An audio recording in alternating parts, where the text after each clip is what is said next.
Hello， 大家好，我是 Lisa， 今天让我们来聊聊高中升大学的选择吧。娃娃 TV。前几天呢，我有一位学生的妈妈就问我跟我妹妹觉得社区大学怎么样？因为她儿子呢现在12岁，目前正在念7年级，而她烦恼到底是要让她儿子读什么样子的高中。她现在呢是有3个选择啦。第一个选择呢就是读我们这边学区的公立高中，但她害怕公立高中的风气太自由，而且有太多吸毒的人可能会带坏她儿子，尤其是现在加州大麻又合法化了。那公立高中呢，其实是一直有一个问题啊，就是它的性跟毒品呢很泛滥。美国公立高中的超级多未婚怀孕的青少年，所以会怕也是正常的啦。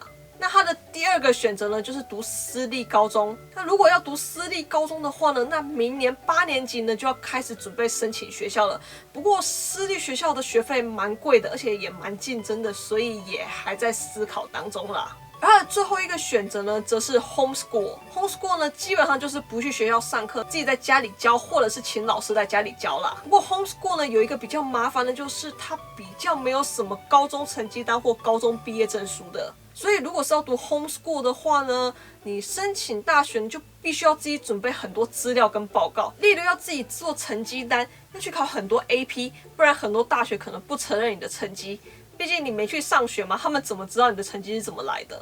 然后还要写自己这个 homeschool 的理念之类麻烦的东西。简单来说呢，你这个 homeschool 呢，就是一间小型的私立学校，你要自己做一些你去上学学校会帮你做好的事。所以说了，如果要走 homeschool 这条路的话呢，直接申请4年大学呢是很麻烦的。其实也是有简单的方法啦，那就是去考个 GED， 也就是高中同等学历。其实读 homeschool 呢，就是要考 GED 啦，不然也没有一个高中会给你一个高中学历啊。那考完 GED 之后呢，就直接去读社区大学。我想这应该是最简单的一个方法了，因为美国公民读社区大学基本上不需要什么高中证明啊，只要你有18岁就可以去读了。至于为什么要考 GED 呢？因为如果你没有高中学历或高中同等学历的话呢，是不能申请转4年制大学的。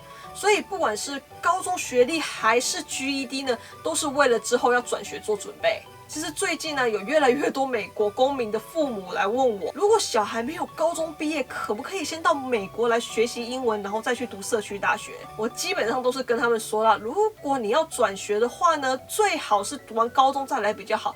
毕竟这样才会有个高中学历嘛。不过前几天呢，我们讨论的结果是，其实走 GED 加社大也是不错的选择。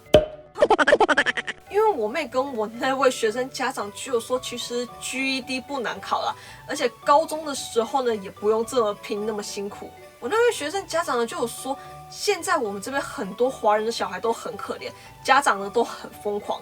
因为华人的成绩平均都很好，所以现在大家在比一些课外活动啊，跟一些社工的时数。他说现在有一种夏令营呢，是暑假把小孩送到一些比较偏远贫穷的国家去做服务，然后就会有那些时数了。难怪我们暑假的学生都比较少，原来就是都被送去夏令营了。然后他还说啊，现在这边的家长都很变态，一些升学资讯啊都锁得很严，因为他们怕如果把这个资讯告诉你的话呢，你会跟他们抢资源。其实这边很多华人都很抗拒让自己的小孩去读社区大学，他们会觉得很丢脸。我那位学生的妈妈呢，她说她跟她朋友讨论到读社区大学的时候呢，他们就都说社区大学不好啦，不要去啦。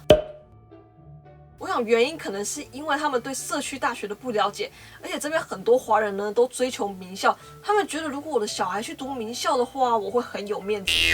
但其实他们不知道，我们很多从社区大学转过去的学生的 GPA 呢，都会比大一就在那边读的学生的 GPA 要高。所以常常有同样是大3，可能转学生的 GPA 在这里，而本校生的 GPA 在这里。如果你是没有要继续升学的话啦，这个 GPA 其实还好啦。